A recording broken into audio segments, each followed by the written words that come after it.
दोस्तों, पुराने समय की बात है। किसी नगरी में एक युवक रहा करता था। वह युवक बहुत ही शर्मीला था। वह इतना शर्मीला था कि जब भी उसके सामने कोई नया आदमी आकर खड़ा हो जाता तो वह उससे बात तक नहीं करता था। यहाँ तक कि जिन्हें वह जानता था, पहचानता था, उनके साथ भी बात करने में बहुत शर्माता था। अपनी समस्या के कारण वह बहुत परेशान रहता था, क्योंकि वह अपने जीवन में कुछ भी नहीं कर पा रहा था। धीरे धीरे समय बीतता रहा और समय बीतने के साथ इस युवक की शर्माने की आदत भी बढ़ती चली गई, जिसके कारण वह और ज्यादा तनाव में रहने लगा, परेशान रहने लगा, उदास रहने लगा। उसे ये समझ नहीं आ रहा था कि वह अपनी समस्या से किस तरह छुटकारा पाए। उसके घर वाले भी अब उसकी इस समस्या को लेकर बहुत चिंतित रहने लगे थे। वह सोचते थे कि इसका क्या होगा, यह अपने जीवन में कुछ कर भी पाएगा या नहीं। जब भी वह किसी काम के लिए जाता तो लोग उसके सीधेपन का फायदा उठाते, उसे परेशान करते। वह कुछ बोल भी नहीं पाता था, जिसके कारण उसे कोई भी कुछ कह देता और वहां से चला जाता। इन सब परेशानियों की वजह से उसका मन किसी भी काम में नहीं लगता था। वह हर काम को कुछ ही दिनों में छोड़ दिया करता था। उसके मन में बहुत कुछ चल रहा था। उसके मन में विचारों के तूफान उठ रहे थे। वह बहुत कुछ कहना चाहता था, अपने विचारों को दूसरे के सामने रखना चाहता था। अपनी इस आदत के कारण वह किसी से कुछ भी नहीं कह पाता था। वह अंदर ही अंदर घुटता जा रहा था। सारे विचार, सारी बातें उसके मन पर हावी हो रहे थे, लेकिन वो कभी भी किसी से अपने मन की बात नहीं करता था। जब वह छोटा बच्चा था तो लोग उसे पसंद करते थे, उसकी इस आदत को लोग सराहते थे। लेकिन जब वह बड़ा हो गया, युवा हो गया, तो यही आदत उसकी परेशानी का कारण बन गई। वो युवक अपनी इस आदत से छुटकारा पाना चाहता था। वह चाहता था कि लोगों से अपनी मन की बात खुलकर कह सके। वह जो कुछ करना चाहता है, जो कुछ कहना चाहता है, वह सबसे खुलकर कह सके। लेकिन जब भी कोई दूसरा उसके सामने आता तो उसकी जुबान मानो खुलती ही नहीं थी। यहाँ तक कि वह अपनी माता पिता से भी ठीक से बात नहीं कर पाता। अपने कुछ मित्रों के अलावा अपने मन की बात किसी से नहीं कर पाता था। जब भी वह किसी बात का जवाब देता तो लोग उसकी हंसी उड़ाते, उसका मजाक बनाते। लोग कहते, आज तो तेरे मुंह में जुबान आ गई है। यह समस्या दिन ब दिन बढ़ती चली जा रही थी। एक दिन जब उसके पिता ने उस युवक को दूसरों के सामने शर्मिंदा होते हुए देखा तो बहुत क्रोधित हो गया और अपने बेटे को खरी खोटी सुनाने लगा। उन्होंने उसे इतना डांट दिया कि वह लड़का बहुत ज्यादा उदास हो गया और वहां से बिना कुछ कहे वहां से चला गया। शाम हो चुकी थी और अब तक उनका बेटा घर नहीं लौटा था। माता और पिता दोनों बड़े ही चिंतित थे। वह अपने बेटे को वापस घर पर देखना चाहते थे, लेकिन यह लड़का तो भागते भागते पहाड़ की चोटी पर जा पहुंचा था। वहां से नीचे की ओर झांक रहा था और ईश्वर से कह रहा था, हे भगवान, आपने मुझे ऐसा क्यों बनाया? लोग मेरा मजाक उड़ाते हैं, लोग मेरी हंसी करते हैं। जब मैं इस दुनिया में अपने मन की बात रख ही नहीं सकता, मैं किसी से कुछ कह ही नहीं सकता, तो फिर मैं इस जीवन को जीकर क्या करूंगा? जब भी मैं किसी से कुछ कहने की कोशिश करता हूं तो लोग मेरा मजाक बनाते हैं, मेरी हंसी उड़ाते हैं, यहाँ तक कि वह मुझे कुछ भी कहकर चले जाते हैं और मैं उनका जवाब नहीं दे पाता। ऐसा जीवन जीकर मुझे क्या हासिल होगा? भला मैं ऐसा जीवन जी ही क्यों रहा हूँ? इसलिए मैं अपने सवालों के जवाब पाने के लिए तुम्हारे पास आ रहा हूँ। इतना कहकर जैसे ही वह युवक कूदने की तैयारी कर रहा था, तभी पीछे से एक आवाज आई, बेटा, जान देना तो बहुत आसान है, लेकिन इस जान को तुम वापस नहीं पा सकोगे। जैसे ही यह आवाज इसके कानों में पड़ी, वह पीछे मुड़कर देखने लगा। उसने जैसे ही पीछे मुड़कर देखा तो उसने पाया कि एक बौद्ध भिक्षु उसके पीछे खड़े हैं। उन्हें देखकर वह डर गया और अपने कदम पीछे खींच लिए और चुपचाप वहां पर खड़ा हो गया। अपनी आदत के कारण वह उनसे बात नहीं कर पा रहा था। तभी बौद्ध भिक्षु उस युवक से कहते हैं, बेटा, क्या बात है? आखिर तुम यहाँ पर क्या कर रहे हो और तुम अपने जीवन को समाप्त क्यों करना चाहते हो? यह अनमोल जीवन बहुत कम लोगों को नसीब होता है और तुम्हें यह जीवन व्यर्थ लगता है। इस पर वह युवक कहता है कि नहीं, ऐसा कुछ नहीं है, मैं तो बस यहाँ पर खड़ा होकर देख रहा था। तभी बौद्ध भिक्षु इस युवक से कहते हैं, बेटा, मैं जानता हूँ कि तुम यहाँ पर क्या करने आए थे। तुम मुझसे कुछ भी नहीं छुपा सकते, लेकिन मैं चाहता हूँ कि तुम अपनी समस्या मुझे खुद बताओ, तब मैं उसका समाधान तुम्हें बताऊंगा। यदि तुम चाहते हो कि कोई तुम्हारी मदद करे तो उसके लिए पहले तुम्हें ही आगे बढ़ना होगा। यदि तुम चाहते हो कि मैं तुम्हारी समस्या का समाधान करूं तो तुम्हें मुझे अपनी सारी समस्या बतानी होगी, वरना मैं कुछ नहीं कर सकूंगा। उस बौद्ध भिक्षु की वह बात सुनकर युवक कहता है कि नहीं नहीं, मैं ठीक हूं, मैं सच कह रहा हूं। इस युवक की बात सुनकर बौद्ध भिक्षु इस युवक से कहते हैं, ठीक है बेटा, यदि तुम नहीं चाहते कि मैं तुम्हारी मदद करूं तो कोई बात नहीं, मैं तुम्हारी बात पर विश्वास कर लेता हूं। लेकिन तुम्हें भी मेरी एक बात पर विश्वास करना चाहिए कि मैं तुम्हारी मदद के लिए ही यहाँ पर आया हूँ। तुम चाहो तो अपनी समस्या मुझे बता सकते हो और मैं तुम्हारी इस समस्या का समाधान भी अवश्य करूंगा। यह सुनकर वह युवक इस बौद्ध भिक्षु से कहता है कि नहीं, मैं ठीक हूँ, आप जाइए। इस पर वह बौद्ध भिक्षु इस युवक से कहते हैं कि ठीक है बेटा, यदि तुम चाहते हो कि मैं यहाँ से चला जाऊं तो मैं यहाँ से चला जाता हूँ, लेकिन मेरी एक बात याद रखना, मेरे जाने के बाद तुम्हारी कोई मदद करने नहीं आएगा और हो सकता है कि तुम्हारी मदद के लिए कोई और भी ना आ पाए। इतना कहकर वह बौद्ध भिक्षु पीछे की ओर मुड़े और अपने मार्ग पर आगे बढ़ने लगे। वह युवक वहीं पर खड़ा होकर यह सब देख रहा था। जैसे ही वह कुछ दूर पहुंचे तभी उस युवक ने जोर से आवाज लगाई, हे गुरुदेव, मेरी समस्या बहुत बड़ी है, क्या आप उसका समाधान कर सकेंगे? यह सुनकर बौद्ध भिक्षु वहीं पर खड़े हो गए। पीछे मुड़कर उन्होंने इस युवक की बात का जवाब देते हुए कहा, बेटा, इस दुनिया में ऐसी कोई भी समस्या नहीं है जिसका कोई समाधान न हो। यदि तुम मुझे अपनी समस्या बताओगे तो मैं उसका समाधान अवश्य करूंगा। तभी वह युवक बौद्ध भिक्षु से अपनी समस्या बताते हुए कहता है कि गुरुवर, मेरी एक बहुत बड़ी समस्या है कि मैं शर्मिला हूँ, जिस कारण मैं किसी से कोई बात नहीं कर पाता। यहाँ तक कि मैं अपने मन की बात भी किसी को नहीं कह पाता। जब भी मैं किसी से बात करने की कोशिश करता हूँ तो लोग मेरा मजाक उड़ाते हैं, मेरी हंसी उड़ाते हैं। जब भी मुझे कोई खरी खोटी सुनाता है, उल्टी सीधी बात करता है, तो उसका मैं जवाब तक नहीं दे पाता। मैं लोगों की तरह चालाक बनना चाहता हूँ, लोगों की तरह बातों का जवाब देना चाहता हूँ, अपने मन की बात करना चाहता हूँ। मैं इस दुनिया के साथ कदम से कदम मिलाकर आगे बढ़ना चाहता हूँ। क्या इसका कोई समाधान है?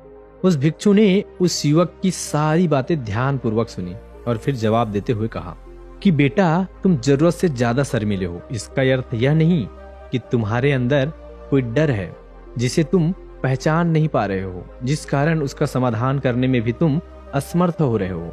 शर्म करना अलग बात है और डरना अलग है। जब भी हमारे भीतर डर होता है तो हम कहीं भी किसी से भी कुछ बात नहीं कर पाते। हमें चारों तरफ डर ही डर नजर आता है और हम हर जगह से डरते ही रहते हैं। लेकिन इसे शर्माना नहीं कहते। शर्म तो तुम्हें एक हद तक चुप रख सकती है। फिर वह बौद्ध भिक्षु इस युवक से कहते हैं कि बेटा, तुम सबसे अधिक किससे शर्माते हो? उस युवक ने इसका जवाब देते हुए कहा कि गुरुवर, मुझे अपने पिता से बात करने में बहुत शर्म आती है। मैं उनके सामने कुछ बोल भी नहीं पाता। तब वह बौद्ध भिक्षु उस युवक से कहते हैं, अच्छा, तो यह बताओ, जब तुम अपने पिता से बात कर रहे हो या फिर बात करने का प्रयास करते हो तो तुम्हारा मन में कैसे ख्याल आता है? युवक इसका जवाब देते हुए कहता है, गुरुवर, जब भी मैं अपने पिता से बात करने का प्रयास करता हूँ, मुझे ऐसा लगता है कि मानो मेरे पिता मुझे भी डांट देंगे, मुझ पर क्रोध करेंगे, मुझसे नाराज हो जाएंगे और कहीं ना कहीं मुझे भी लगता है मैं कुछ गलत बात ही करूंगा। यहाँ तक कि मेरे मन में ऐसे भी ख्याल आते हैं, शायद मेरे पिता मुझसे प्यार ही नहीं करते। परंतु गुरुवर, आप कहते हैं कि शर्म अलग है और डरना अलग है, तो क्या कोई ऐसा उपाय है जिससे मुझे कोई डर नहीं ना हो? क्या कोई ऐसा रास्ता है जिससे मेरे अंदर का डर खत्म हो जाए, समाप्त हो जाए? कृपया करके मुझे समस्या का समाधान बताइए। मुझे अपने अंदर के डर को बाहर निकालना है। मुझे लोगों की तरह अपने जीवन को खुलकर जीना है। इस युवक की यह सारी बातें सुनकर बौद्ध भिक्षु इस युवक से कहते हैं, जाओ और अपने पिता से कहो कि मुझे कुछ काम करना है और उसके लिए मुझे आपसे कुछ धन चाहिए। यदि तुम उस धन मांगने में कामयाब हो गए तो मैं तुम्हारी सारी समस्या का समाधान अवश्य बताऊंगा। वह युवक यह सुनकर काफी घबरा गया। उसने उस गुरुवर से कहा कि हे गुरुवर, मुझे यह कार्य न दीजिए, मैं उनसे कुछ नहीं कह पाता, उसके सामने तो मेरी बोलती बंद हो जाती है। यह बात सुनकर बौद्ध भिक्षु इस युवक से कहते हैं, तब तो तुम्हारी समस्या का कोई समाधान नहीं है और न ही तुम कभी भी अपने जीवन को खुलकर जी पाओगे। यह बात सुनकर वह युवक उस बौद्ध भिक्षु से कहता है कि गुरुवर, ऐसा ना कहे, कृपया करके मुझे कोई और कार्य बताइए, कोई ऐसा कार्य जिससे मेरे अंदर का डर पूरी तरह समाप्त हो जाए, कोई ऐसा समाधान बताइए। इसका जवाब देते हुए वह बौद्ध भिक्षु युवक से कहते हैं, बेटा, यदि तुम्हें अपने अंदर के डर को समाप्त करना है तो पहले तुम्हें यह कार्य करना होगा जो मैंने तुम्हें कहा है। वह युवक काफी देर तक सोच विचार करने के बाद पुनः उस गुरु से कहता है, ठीक है, यदि आप चाहते हैं कि इस कार्य को करूं तो मैं इसे करने का पूरा प्रयास करूंगा। इतना कहकर वह युवक अपने घर लौट जाता है। उसे देखकर उसके माता पिता बहुत खुश हो जाते हैं। युवक आगे कहता है, पिताजी, मैं कुछ काम करना चाहता हूं और उसके लिए आपसे मुझे कुछ धन चाहिए, क्या आप मुझे कुछ धन दे सकते हैं? इतना सुनकर इस युवक के पिता ने इस युवक की ओर ध्यान से देखा। काफी देर देखने के बाद वह खुशी से झूम उठे और तुरंत उसने कुछ धन अपने पुत्र के हाथों पर रख दिया और कहने लगा कि बेटा, इतना धन काफी है कि तुम्हें कुछ और धन चाहिए? इसके जवाब में वह युवक अपने पिता से कहता है कि नहीं पिताजी, इतना काफी है, मैं इतने में काम चला लूंगा। वह युवक उस धन को लेकर तुरंत दौड़ा हुआ बौद्ध भिक्षु के पास पहुंच जाता है। उस धन को दिखाते हुए वह कहता है कि गुरुवर, जैसा आपने कहा था, मैं धन लेकर आपके पास आ चुका हूँ। मैंने अपने पिता से धन मांग लिया है, अब मुझे अपनी समस्या का समाधान बताओ। तभी बौद्ध भिक्षु इस युवक से कहते हैं, अरे इतनी जल्दी क्या है, अभी तो तुम्हें मेरे लिए एक और काम करना है, तब मैं तुम्हारी समस्या का समाधान तुम्हें अवश्य बताऊंगा। यदि तुम मेरे लिए इस कार्य को पूरा नहीं कर सके तो मैं तुम्हें तुम्हारी समस्या का कभी भी समाधान नहीं बताने वाला। यह सुनकर वह युवक उस बौद्ध भिक्षु से कहता है कि गुरुदेव, अभी तो मैंने आपके लिए काम किया है, अभी आप मुझे एक और काम करने के लिए कह रहे हैं। तब वह बौद्ध भिक्षु उस युवक से कहते हैं कि हाँ, तुम्हें मेरे लिए एक और काम करना होगा। वह युवक एक बार फिर काफी देर तक सोच विचार करने के बाद बौद्ध भिक्षु से कहता है कि अच्छा ठीक है, बताइए अब मुझे क्या करना है। इसके जवाब में बौद्ध भिक्षु इस युवक से कहते हैं कि यह जो धन तुमने अपने पिता से मांगा है, इस धन को वापस अपने पिता को लौटा दो और साथ साथ यह भी कहना कि पिताजी, मैं अभी काम नहीं करना चाहता, लेकिन जब समय आएगा तो मैं यह धन आपसे वापस ले लूंगा और उससे अपना काम पूरा करूंगा। यह बात सुनकर वह युवक ऊपर से नीचे तक कांप गया और कहने लगा कि गुरुवर, आप मुझे कोई और काम सौंप दीजिए, मैं उसे जरूर करूंगा, लेकिन यदि मैं यह धन लेकर वापस गया तो वह क्या सोचेंगे मेरे बारे में? मैं तो शर्मिंदा हो जाऊंगा उनके सामने, इसलिए गुरुवर कृपया करके मुझे कोई और काम दे दीजिए।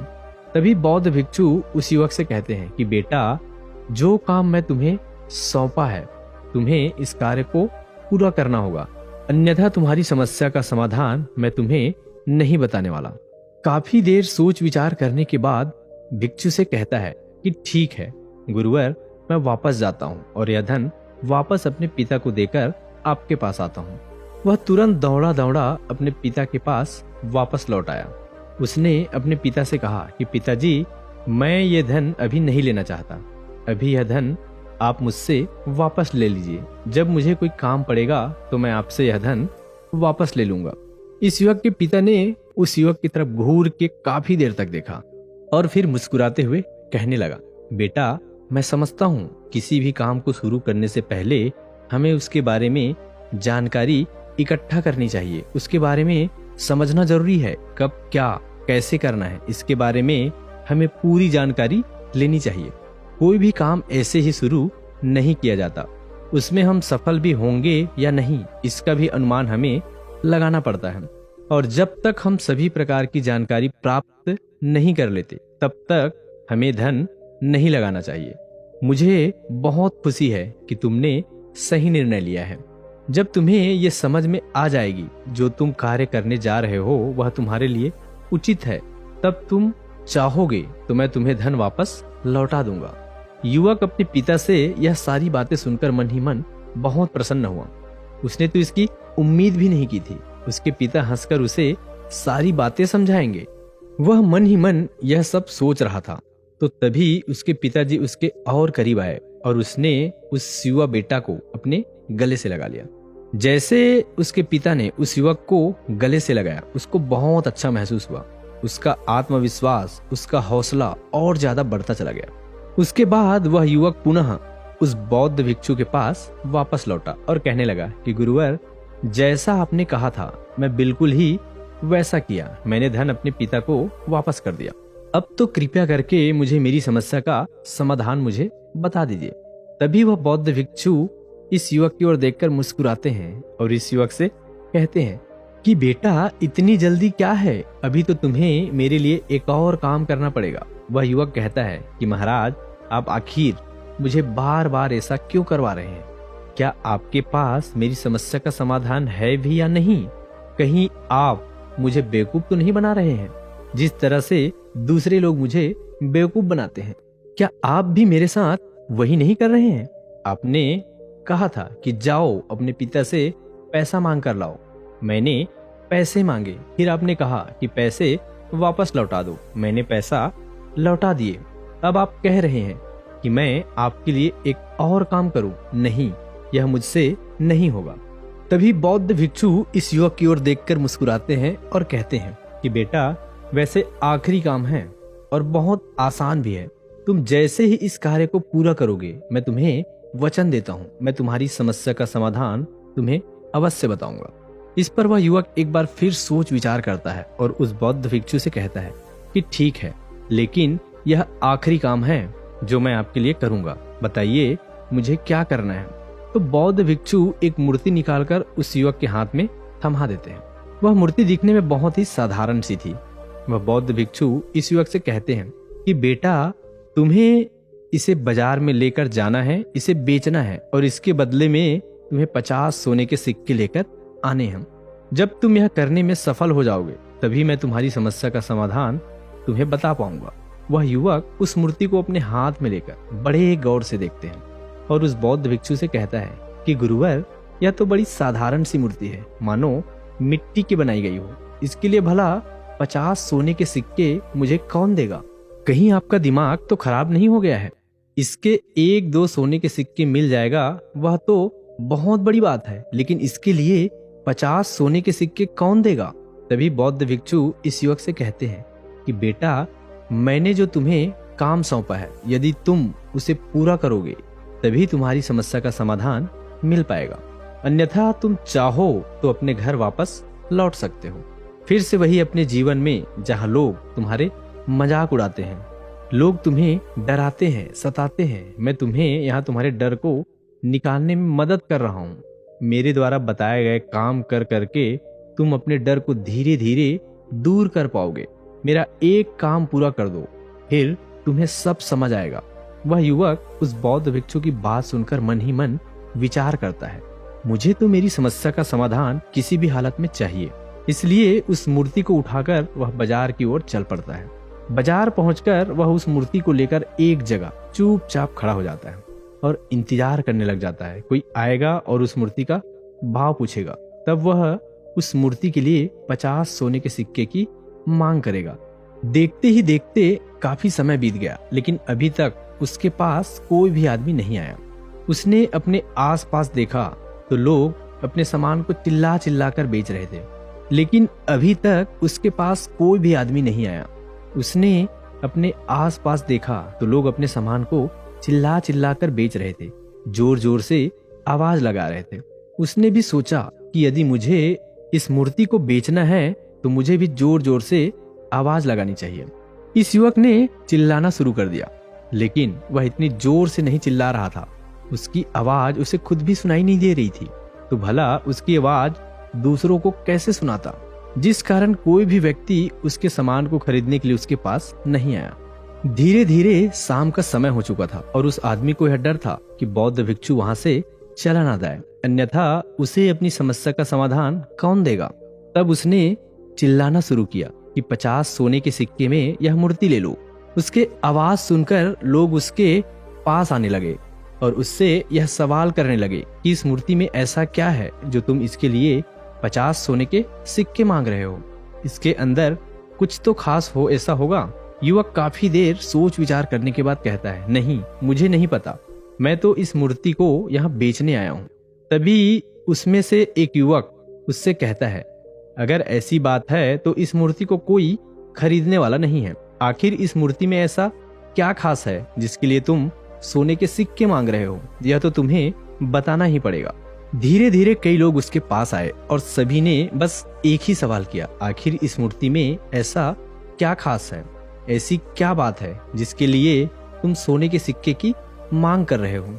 उस युवक ने उससे बातचीत की, उन्हें समझाने की कोशिश की, लेकिन कोई भी उस मूर्ति को 50 सोने के सिक्के देकर खरीदने के लिए तैयार नहीं था।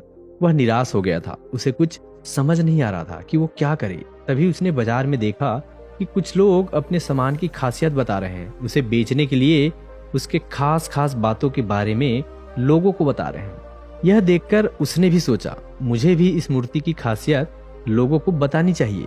उसने फिर एक बार जोर से आवाज लगानी शुरू की कि समस्या का समाधान निकालने वाली है मेरी गुरु की इकलौती मूर्ति, जो इस दुनिया में केवल एक ही है। जिसके पास भी यह मूर्ति होगी उसके घर में कोई समस्या नहीं होगी। यह मूर्ति उस समस्या का समाधान अवश्य करेगी। यह सुनकर लोग उसके पास पहुंचने लगे और उससे यह सवाल करने लगे, क्या सच में यह मूर्ति जिसके पास होगी उसके पास कोई समस्या नहीं आएगी? क्या सच में यह सभी समस्याओं का समाधान करती है? इसका जवाब देते हुए वह कहता है कि हाँ, यह सभी समस्याओं का समाधान करती है। अनेक वर्षों तक मेरे गुरु ने इस मूर्ति का ध्यान किया है। इस मूर्ति में अद्भुत शक्तियां हैं। मेरे गुरु ने जो भी अपने जीवन काल में आध्यात्मिक शक्तियां प्राप्त की, वह सब इस मूर्ति के अंदर समाहित है, क्योंकि उन्होंने इस मूर्ति का ध्यान किया था। चाहे कोई भी समस्या हो, कैसी भी समस्या हो, कैसी भी परिस्थिति हो, आपको उसका समाधान अवश्य मिलेगा। अगर किसी को मेरी बात पर विश्वास नहीं है तो कोई भी मुझसे इस मूर्ति का दुगना दाम वसूल कर सकता है। अगर यह मूर्ति अपना कार्य नहीं करती है, आपकी समस्याओं का समाधान नहीं करती है, तो यह रहा मेरा पता। मेरे पते पर आकर इसे वापस करके इसकी दुगनी दाम मुझसे वसूल कर सकते हैं। इतना सुनने के बाद अभी मूर्ति सबको चाहिए थी। इस मूर्ति के दाम लगने लगे। कोई उसे 200 सिक्के के सोने देना चाहता था, कोई 400 सोने के सिक्के, तो कुछ 600 सोने के सिक्के। मूर्ति की कीमत लगातार बढ़ती जा रही थी। जैसे जैसे लोगों को पता चलता जा रहा था कि यह मूर्ति लोगों की समस्याओं का समाधान करती है, लोग उसे किसी भी कीमत पर खरीदने के लिए तैयार हो गए थे। और वह युवक और आत्मविश्वास के साथ और जोर जोर से चिल्ला रहा था, लोगों को उस मूर्ति के बारे में समझा रहा था। अब उसके मन में कोई डर नहीं था। वह लोगों को उस मूर्ति के बारे में पूरा आत्मविश्वास के साथ बिना घबराए मूर्ति की खासियत बताने में लगा हुआ था, जिसके कारण लोग अब उस पर भरोसा कर रहे थे और वह भरोसा लोगों की नजरों में नजर भी आ रहा था। जैसे जैसे अंधेरा होता गया, लोगों की भीड़ मानो कम होने का नाम ही नहीं ले रही थी। लोग उस मूर्ति को खरीदना चाहते थे। इस युवक ने जोर से आवाज लगाई कि मुझे क्षमा करे, यह मेरी गुरु की मूर्ति है और मैं इसे नहीं बेचना चाहता। इतना कहकर वह युवक इस मूर्ति को लेकर खाली हाथ वापस आ गया और उन गुरुवर के पास पहुंचकर कहने लगा कि हे गुरुवर, आपका बहुत बहुत धन्यवाद। इस मूर्ति ने मेरी समस्या का समाधान कर दिया। मुझे समझ में आ गया कि मेरी समस्या क्या थी। हालांकि इसे बेचकर तो मैं आपके लिए सोने के सिक्के नहीं ला पाया, लेकिन मुझे मेरी समस्या का समाधान अवश्य मिल गया। आपका बहुत बहुत धन्यवाद। इस बात को सुनकर बौद्ध भिक्षु उस युवक से कहते हैं कि बेटा, मैंने तुम्हारी समस्या का समाधान नहीं किया, तुमने तो खुद ही अपनी समस्या का समाधान किया है। अपनी समस्या तुमने खुद ही समझ ली है। तुम्हारे मन में हजारों सवाल थे, मैं यह करूंगा तो लोग क्या कहेंगे, मेरे बारे में क्या सोचेंगे। यदि मैं अपना मुंह खोला तो लोग मेरे पर हंसेंगे, यदि मैं मुंह खोला तो कुछ गलत ही बोलूंगा। ऐसे बहुत से डर तुमने अपने मन में पाल रखे थे, लेकिन इस मूर्ति को बेचने के दौरान उन हजारों लोगों का सामना किया, उनके सामने खुलकर अपनी बात रखी, उनके सामने खुलकर वह कहा जो तुम्हें कहना था, तो तुम्हारे मन का डर खुद ही समाप्त हो गया। युवक अपने गुरु की बात सुनकर गुरुवर से कहता है कि गुरुवर, आप सही कहते हैं, डर का सामना करने से ही डर खत्म होता है। जितना हम डर के बारे में सोचेंगे, हम उतने ही ज्यादा डरते चले जाएंगे। हम किसी भी काम की शुरुआत नहीं कर पाएंगे। लेकिन अगर हम एक कदम आगे बढ़ा देते हैं तो वह डर हमारे अंदर से खत्म हो जाता है, सारे शंकाएं मिट जाती है, सारे सवाल खत्म हो जाते हैं। इसलिए यह विचार मत करो कि लोग क्या कहेंगे, जो कहते हैं कहने दो, यह सब पीछे छोड़ दो और खुद पर विश्वास करो, क्योंकि दुनिया का तो काम है कहना। तुम अच्छा करोगे तब भी दुनिया कहेगी और बुरा करोगे तब भी कहेंगे, लेकिन सिर्फ मन की सुननी है, अपने मन में विश्वास बनाकर रखना है। अगर आप किसी ऐसे आदमी को जानते हो जो खुलकर अपनी बात नहीं रख पाता है, दूसरों के सामने शर्माता रहता है, अपने विचारों में डूबा रहता है, तो यह वीडियो उन लोगों के साथ जरूर शेयर करें। तो मिलते हैं अपनी अगली कहानी में, तब तक के लिए अपना ध्यान रखें। धन्यवाद।